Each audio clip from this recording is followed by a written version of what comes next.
Hello, lovely people. We are here once again to discuss issues on poets. And today I'm with two amazing gentlemen, very, very great men.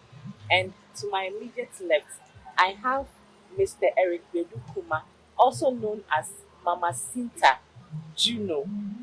And to my extreme left, I have the head pastor of the Seed of Abraham Ministry, who is known as Prophet Pontifex Ni Ama, and his church is located at Zongo Junction near Club Corner, Matayeko.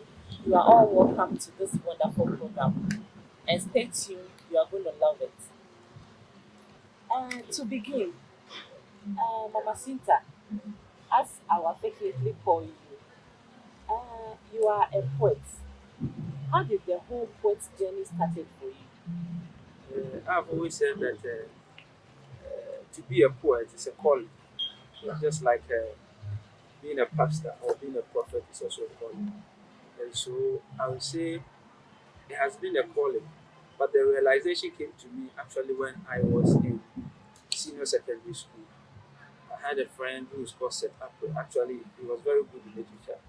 I was also very good in literature in the class. So the two of us were challenging each other in the class. So he wrote a poem and he showed it to me. And I said, oh, if my friend has written a poem, I'll also write a poem. So I also wrote a poem and I showed it to him. He was like, oh, it was amazing. From that time to this time, I never looked back. That is when I realized that indeed I was called as a poet. So that is where the journey began. So your journey began at the basic level Precisely. when you were very young. Uh, I see. So how do you get your inspiration? How do you get your poems? Do you, for instance, sleep and have them as a dream, or it's being revealed to you in form of writing? How do you get the inspiration? Let's know how you get your poems. I think I can deduce from what you just said that we already even know where how poets get their poems is by inspiration. But this inspiration is either by external inspiration or internal inspiration. The external inspiration is what you see and you are inspired to write. And then the internal inspiration is the divine revelation you get from above, so to speak, the celestial world that leads you to pick your pen to write. So you can write things that people can easily relate with this outside, with this world, the material world. Then you can also write things that people can relate to a world that is yet to come. I don't know if whether my answer I'm following makes you. sense to you. Yeah, Well. it makes sense. Yeah. So it's both external and internal. So the inspirations are two, external and internal. So is it that, for instance, when you are moving around and then with the external, you see something, you are usually with a pen and a paper, and then you start writing things. Okay, let me talk about my experience. If with the external, when I'm moving and I see something I'm deeply touched to write about, first of all, the scene is captured in my mind. So The it becomes, graphics. yes, everything is in there. So the moment I get closer to a pen, then that is when I begin to write. Then you cast your mind back, and Precisely. then you picture it. It is already there because it's like a picture. So the moment you see it, you It capture it, sticks over there. it's in the mind. So Yeah. even when you are not on the scene again, the scene is in your mind. So when you pick the pen, you can easily write. But normally, what happens to me is that if it is something that I really want to write about and I have not written it, the scene is always there. When I write it, it will go. But if I have not written it, the scene is always kept with me until I write Until it. you write it down Yes, before it will leave. yes. So indicatively, it is telling me that you have to write something about it. Other than that, I am going to leave. Okay, so if I want to know more about how the journey started and how has it been? Has it been challenging? What are the issues with writing poems? How is the whole poem writing thing like? How is the journey? How has the journey been? The journey itself, I would say to me, has been intriguing, very challenging. But what you do that you like, what you do that is your You calling, mean the passion? the passion you get in what you do, you enjoy it together with all the challenges that come. So you don't even get tired. You don't normally see the challenges, even though it is evidently clear, but you don't focus on it. So, there are times that you write about deep things, there are times that you write about things. Because in the world that I find myself, people don't normally read and stuff like that. You don't get most of the people reading what you write to cut the message across. That is the only challenge that I can say I find myself in. Not with the challenge of writing, because that one is a talent. So if I take a pen, so far as I'm motivated, inspired enough, I'll be able to write. Maybe I can write 10 or 20, depending on, the kind of inspiration that I get each day. So there's no challenge writing it, but the challenge is that reaching out to wider audience, because you don't only write to keep it to yourself. You want people to read, to be inspired, and all those things. The point is, how do you get people around you to be inspired by the things that you write? That is what has been the challenge. But I know in due time, because we do have free education. Most people have been educated. They will start reading, and then poetry will grow. So how do you inspire people with your poem? What you write about, the things you say, the things you talk about in your poem, how does it inspire the today's society? How do you inspire people? Most of my poems that I currently write are timeless. So it is not something that you can say that you are reading it today and tomorrow when you read it, it will not be relevant. Okay. So, for example, if the society is talking about Azonto, Azonto comes today, tomorrow Azonto will not be there. So, future generation will not know what you have written. So, the things that I write are timeless. So, I would say the inspiration is timeless. So, when you read my poems, the kind of inspiration that you get is a timeless one. And so, it is not something that is limited to, let's say, time. That when you read, it is relevant today, but tomorrow is not relevant. Yeah. Um, Talking more about your poems, I know a little bit of it that there are various kinds of. We have the novel, we have the poem, like we discussed behind closed door. What kind of poem do you write? With poems, we have narrative poem, we have deductive poem, we have, love poem, basically the poetry where we call it sonnets, or we call them sonnets. And the poems that I write, I do write sonnets, I do write narrative poem, but basically the poems that I write, Someone will say, what is a narrative poem and what is sonnet? like I said, sonnet has to do with love poem. So basically, any poem that I write that is has something to do with love is a sonnet. But basically, there's a style to go about it. So normally, if it's a poem of 14 lines that is talking about love, then it's a sonnet. Mama Cynthia, are you married? Yes, I am.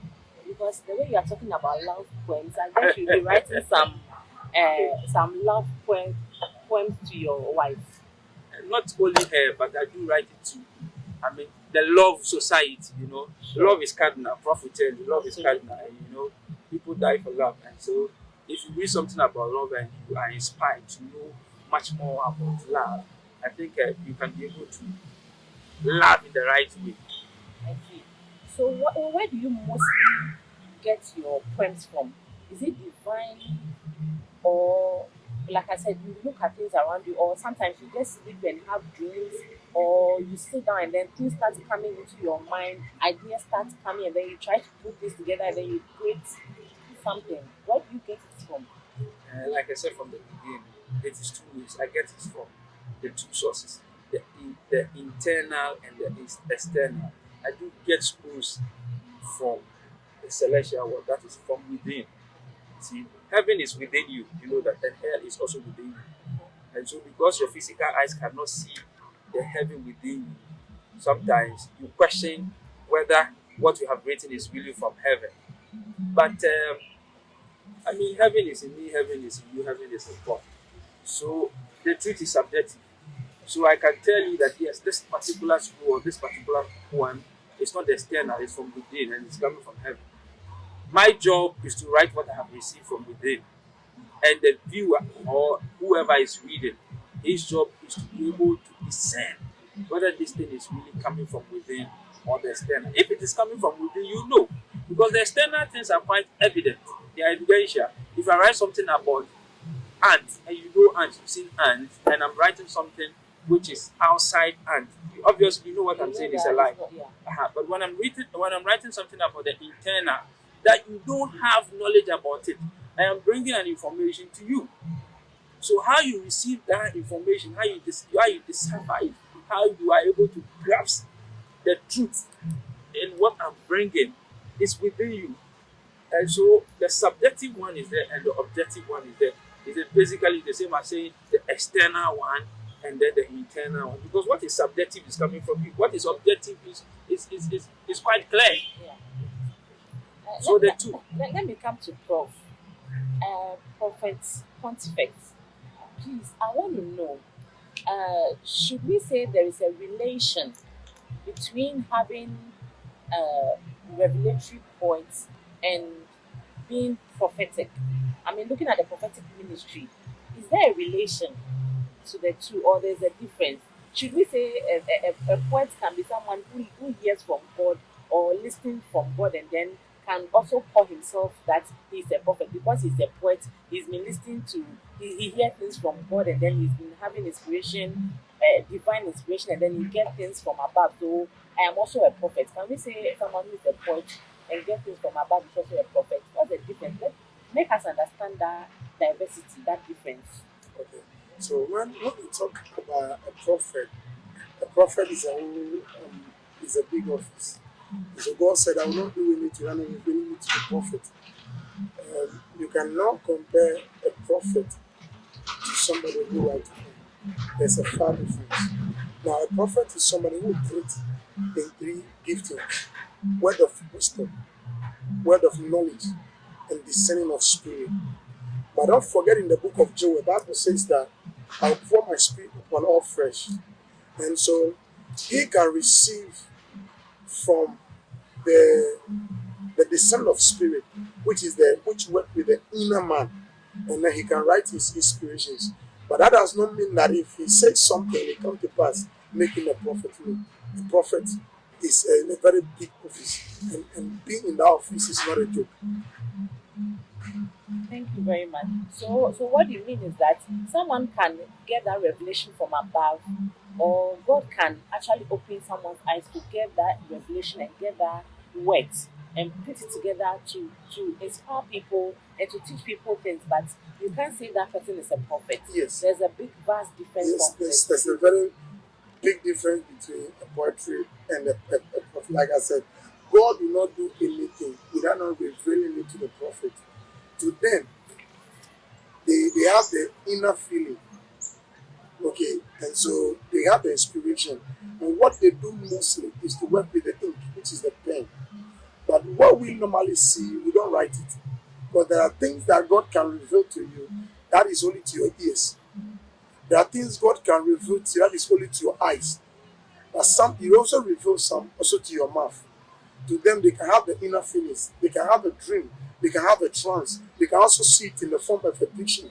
But all is limited because a prophet has an intercourse, when I say intercourse, connection with God, but a they may very not have close close intimacy. relationship with God. So they may not have it because what I can see, he can see, but they'll be different in the seeing. Okay. I'll come to you, Mamacita. Do you have any plans of writing your poems into books for future reference or for perusal? Do you have any plans of putting your poems down and writing them into books so that when we want to, after listening to it through this medium, and then our lovely viewers hearing you talk about it, do we have anywhere or any books that we can get and then go look at it and then read over and over so that we can pick something from those? Do you have any books or do you have plans of writing any books or anything? Actually, I do have an anthology of poems unpublished, and I have other books that are also unpublished. But presently, I have one book with an European publishers called they are called United Peace, who will be publishing hopefully one of my books titled "The Seven Articles of the Poet." Hopefully this year. And so yes, that is the intention because every poet is supposed to have books because you can't die with what you do. The other than that, why are you a poet? Yeah, so So you've I left mean no legacy at all. precisely because actually a poet is a maker of words. And I have a special definition for poet with the acronym POET.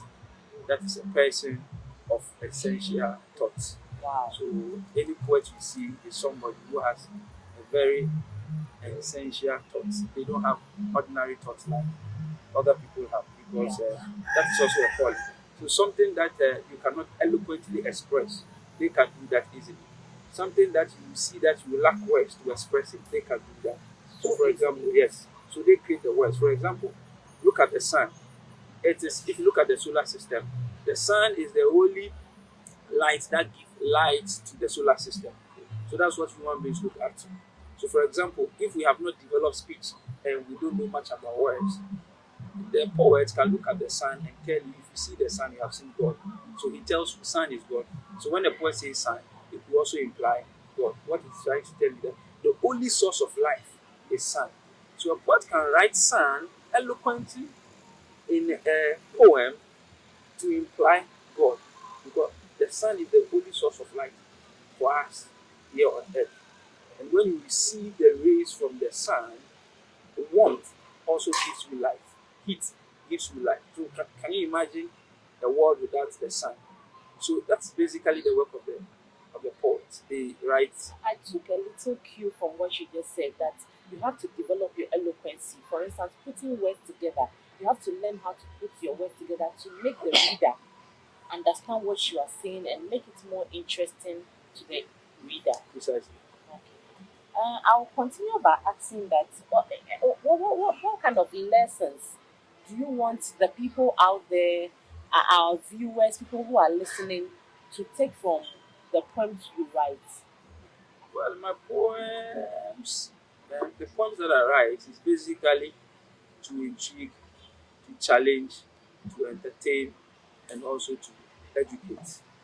But there is a spiritual aspect to it, where it's not only just to intrigue, but it is also to inspire you and also to give you a certain divine information ahead of time.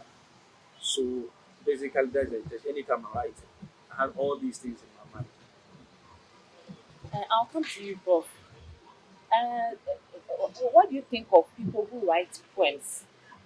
Do you endorse them? Do you think they are doing a good work?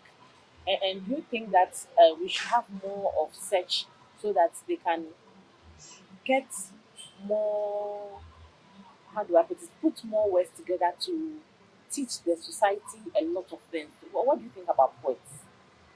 Yes, I may say yes, we need more people in that ministry to do it. Some years back, you read poems and you are encouraged, you are inspired. But in this our dispensation, you read poems and it's only heading towards only one direction about love, sex, love, relationship, sex. In those days, you read poems and you are so excited you've read poems. But today, poems, it seems like it's about sex and relationship only. No, but I believe that we need people that will get inspiration from above and write poems um,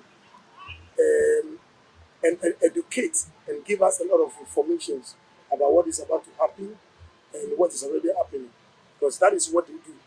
They give you pre-information and then they educate you about what is happening today and what is about to happen. And like the prophet also see before time. I like what you just said. They give us pre-information. It means things that are even past. With the help of the poet, you can have an idea about stories that are in the past, Precisely. Beautiful. happenings, occasions, Yes. and what have you. Okay, I'll come to you, Mama Sinta. Uh, do you sometimes sit down and then assume, and then out of your assumption, you write poem? Well, that has actually happened to me. So I You can have that say experience, yes, eh? I can say yes. But later on, I realized that it's not an assumption. It's a strong perception that arrests my mind to write. So obviously, to the outside world, that would be an assumption. But the point is that whatever I've written, later on when I realize that it's not an assumption, that it is real, then I move from that assumption nature of it to the realistic nature of it. Okay. Perception is being able to perceive what is there without distortion. You get it? So that when I see something and I write about it, It's a perception, but there could be distortion in there. When there's a distortion, somebody will say that's your assumption. But then subsequently, when the person sees that whatever I've written, if it's without any distortion, then the person sees that no, that is not an assumption. But where it becomes very assumptuous is where everything that you have written is not substantial. People can only read and say, okay, it is based on his assumption. That is an imagination that is unrealistic to what is happening. I was wondering when I heard the name Heavenist Cultist, I was wondering why Heavenist Cultist? Why are you a cultist?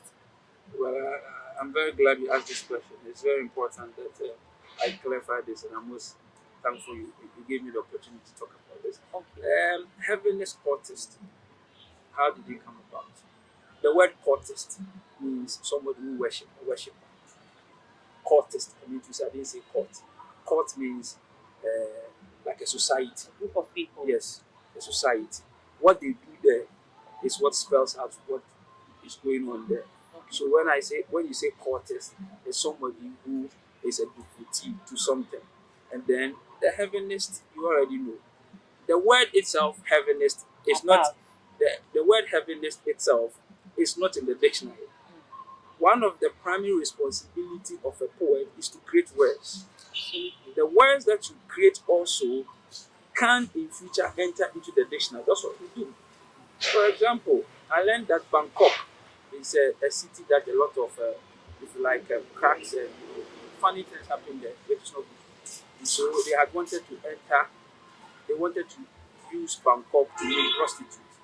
And the people who, I mean, the country that has that particular city as their city, do not allow because they don't want their city to be defiled by, with the meaning Bangkok. So that's how words are created. So actually, heaven is real. It is where you can say people who live a very good life, righteous life, what is written in the Bible, that if you live that particular life and you are out from this world, you go. It's heaven. Now, when you say heavenist, it's somebody whose destiny is actually there. You have a perception that regardless of whatever will happen to you, when you die, you still make it to heaven. That information will not come from an extension. It's not an external information. It must come from within. And I will say that it didn't come by chance because my first prophecy that I ever received in prophecy is one of the very respected prophets in Ghana. He told me that you have, he said, trying to give you the way he said, you have seek for the Lord and you have found it. And everything, in every decision that you take, the good Lord will be in it. For subsequently, he told me about my poetic nature of my calling. So, as at that time when he was telling me that, man was in crisis, I was expecting him to tell me that tomorrow by this time, problem and this You day, made $1 billion or something. Okay, Mama Sinta, as I asked earlier, uh, why politics? Reading through your poem, Arc Priest Political Interference. Who is interfering? Why politics? Okay, I'm very glad. For the sake of those who are listening to us, act with political interference is actually not a poem. It's a school. That's how I call it. It's a school. And it's a school that is related to politics, solely politics. And in fact, when I received that divine inspiration to write this particular school, I did not understand why this particular school was given to me because I am not somebody who is very much interested in politics. That's to say that I am not somebody who follow politics and then campaign for other political parties and what I do. So it is not something quite intentional to write something about politics, but this is actually a school, act with political interference. The subject matter, which is the title, is actually, like I said, you know how poets coin their word. The act with political interferences actually means that there was somebody who interfered with what is going to happen in our politics in order for us to get the person that God has chosen at the set time to rule our country. So it's a school. So in this school, which I received in 2008, God was telling me who He wants to, handle the country. And so it's a school. It's a school. And in this school, obviously, when you read, you know who was going to win the election. And it has to do with Atanos. And everything was spelled out in it so well that myself, I was amazed the way everything unfolded, just like the way I've written it in the poem. But viewers are not reading it, so subsequently we'll make all this thing, I mean, I'll come back available. to you. Let me go to Prof. Prof, please, what do you think about politics and uh, let me say today we have prophets who talks about politics and predict who is going to win the election. We are in an election year, right? And then people we have a whole lot of prophets talking about the person who will win. Is it okay for a prophet to even go into politics? Is it okay? Okay. If you look at the Bible, the whole of Old Testament from Genesis down to Malachi is full of politics. Okay, and so God Himself is interested in politics. But you see, like He's saying, He get inspiration not that He sees. So we have people that's why we call them seers. They see what God want to do, but He get inspiration from what God is saying. So as long as God is God and He's also interested, if God is interested in the person, then He's interested in the nation. God is also interested in the family. Because without a family, there is no church. That's So, deep. so if God is interested in the family and we have a church, then God should also be interested in the The nation. nation. And God always have what prophet that stands for nations. So there can be a prophet in Ghana who is for nations. Not every prophet is for a nation. We have minor prophets, we have major prophets. And there are some God have assigned them for the nation. So we should be careful when we are misinterpreting such things. Not every prophet is for the nation. We have those that they are for the nations, we have those that are for kings, we have those that they are for churches. And to see what God said He wanted to do in life of people in the particular dispensation. So, Prof, taking you from what you said, it is not all everybody that can say, I have seen that this person will win this particular election, or it's not everybody that God talks to about politics. We have particular people that God can reveal to them about politics and how it's going to be like. It is not just anybody that can stand up and say, oh, I saw this, that it's always true. I want that fact to be established. Yes, you see, people can see. Like I said in the book of Joel, in the last days, I'll pour. So the old men will see visions, the young men will have dreams. All those things are going to happen. But the thing is that people can see, prophet can also see. As you are here, you can also see. You can also hear.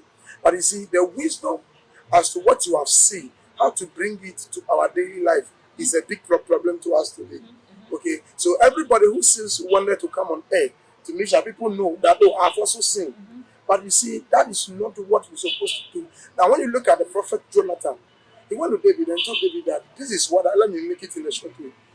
There is this man that have a lot of sheep. And the man just by his closed the house also only one. And then he went to take the one who have one.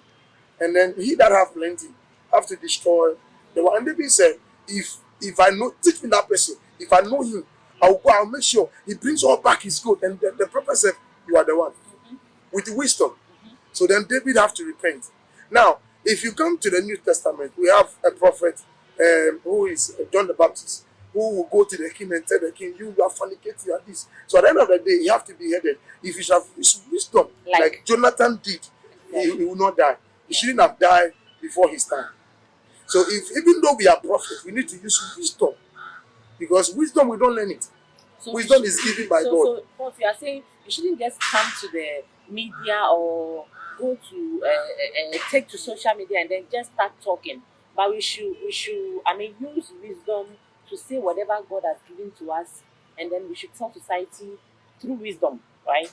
So let me give you a perfect example. You can never say you've seen something about maybe the prophet and the president, and then you just want to go to social media and say, I see the president will die. If you are not careful, you will die. But Bible says that there was one time that Isaiah prophet, God revealed something to him, and then you have to go to the king, Hezekiah, and tell him, Hezekiah, and God said I should tell you, put your house in order. Why didn't you go to stand in public and announced that Ezekiel is about to die. No, he have to go to the, because the man is in those days is a president, even though he's a king in those days. But he didn't go straight to social media to tell everybody knows that God said you are about to die, Ezekiel, put your house in order. But he went to him with that respect and full of wisdom, which is coming from God.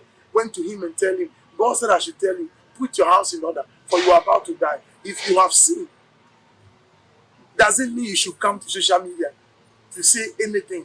Go to them, let them know what you have seen. There are some of the things I said God revealed to us as prophets for only our eyes, some to the mouth and to the ears. So if you are not careful, there are things you see at the end of the day. A lot of people are going to have a lot of questions, even though you are a prophet, but they're going to ask a lot of questions about it. That is why today the prophetic ministry is all over. It's been attacked everywhere because most of us that we are the seers. We don't apply wisdom to the things that we see. Okay, so viewers, you heard it for yourself. With all humility, I'll plead that if you are a prophet or a man of God and you hear something, use wisdom, and then you should play wisdom with whatever you put out there to people, so that our God will not be mocked. Because you stand as an instrument for God. You are a mediator for God. So whenever you are saying something and you don't use wisdom to put it out to the society or out to the world, at the end of the day, our God will be mocked and they will think that we don't serve a God that is truthful. Mama Cinta, back to you. I'm still into politics and poets. So, with the subsequent ones, you still wrote about politics and how things went to and fro, and it looks like everything was in line with whatever that happened. And then the current one, 2020, and then you wrote about unexpected disappointments. Can you tell us a bit about that, Okay, about this particular scroll? okay. But before I go there, I need to let people know why these scrolls. Go ahead. Now, in 2008, the scroll that I received that I wrote, it came to pass the same way it was given to me. That is, in the scroll, we got to know that Atamus was going to win the election, and in the scroll, we got to know that he was going to go to the second round. And then in the scroll, we realized that there will be chaos that will be held. You see, in other words, before the thing went to run off, there were agitation. And so, if it had not gone on the way of those who won, indeed, we realized that Ghana would have been thrown into chaos. And that was clearly in the scroll.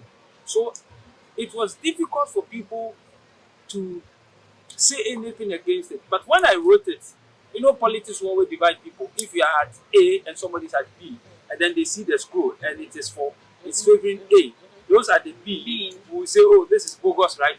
But then when it happens, the way you have written it, the way you were inspired, the way the scroll has been given to you, follow that same thing and then you write it. It makes you authentic in a way. One is not enough. So God gave me 2012 scroll. That is who it was also going to be. And that was titled, He Got the Nod to Continue. So you see, the heading is even giving you a headway. And in that scroll also, Akufo-Addo going to the court to defend his case was clearly in it.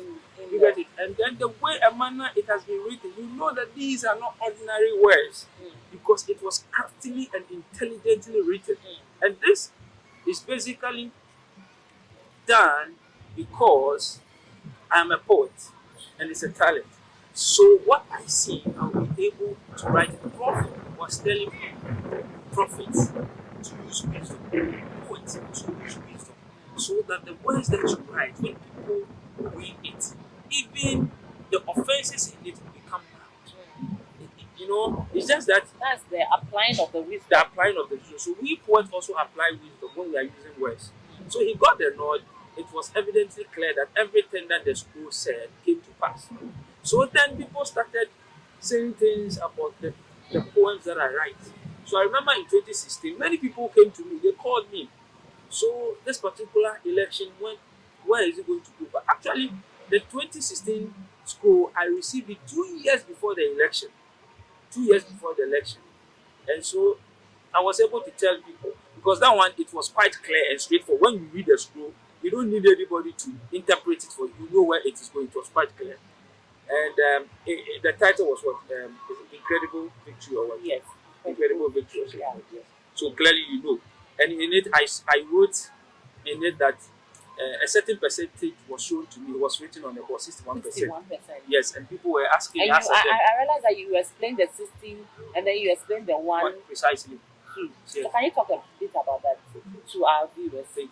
When I wrote the 61%, the way I saw it, people started questioning me that all the elections that they are following in Ghana, nobody has won 61%. So what are you saying? What are you implying? Are you saying that whoever will win the 2016 is going to win by that margin? And I told them, look, this is a school I have received. The rush to become famous, the rush to become recognized with the things that you write, if you are not led by God, if you don't apply wisdom, though you are called, though whatever you receive is coming from God, your explanation will make people know that you are not called from God. So if I rush by saying that 61% yet for the person who is going to win, then that would have been a mistake because clearly it wasn't by 61%.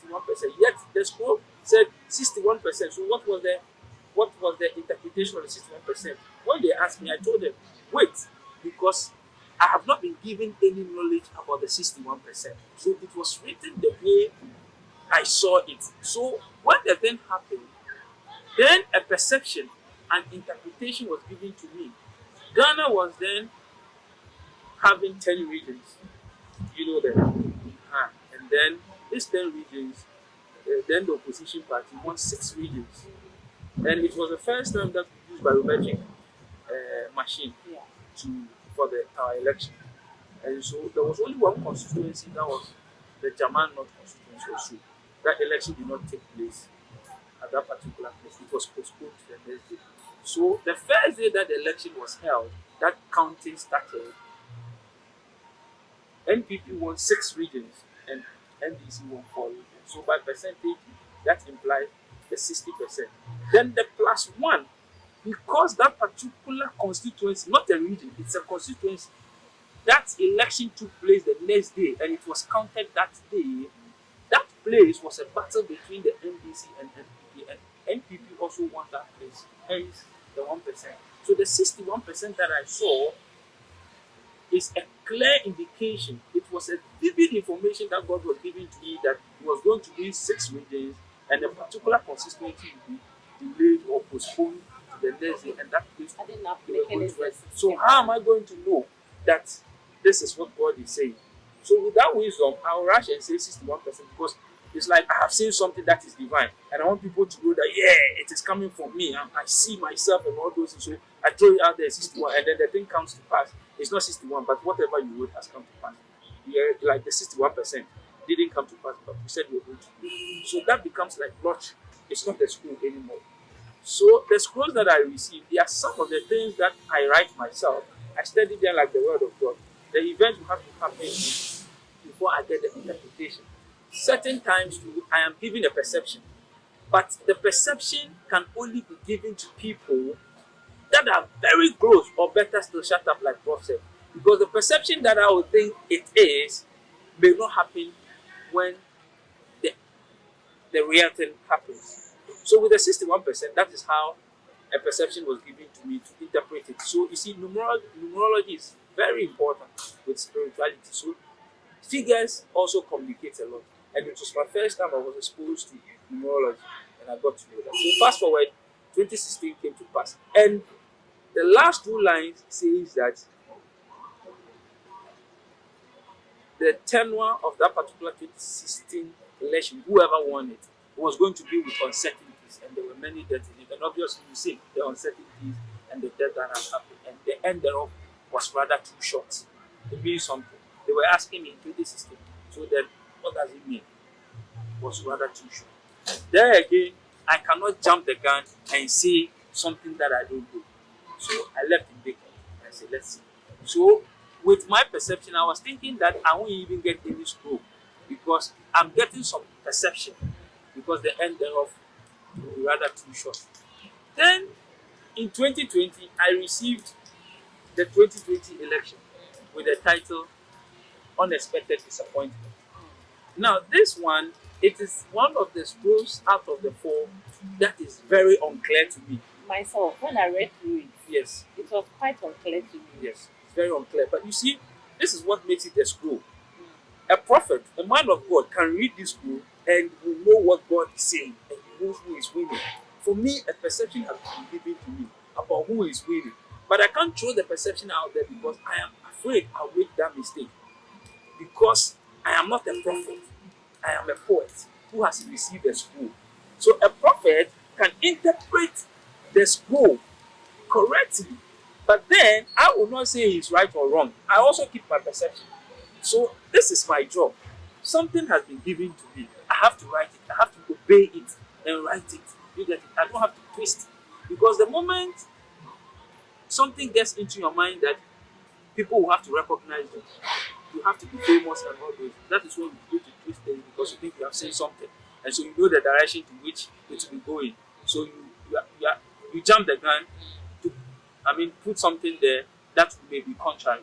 So I agree with you respectfully, like you said, that this is rather unclear. But all the time, you can also take inspiration from the subject matter.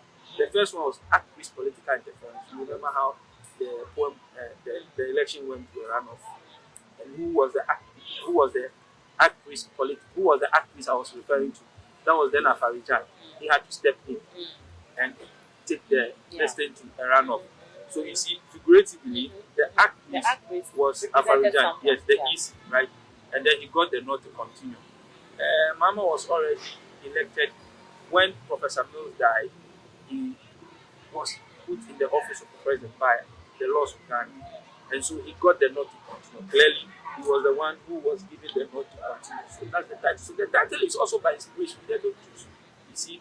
And then the other one was for incredible victory. And indeed, the victory was incredible.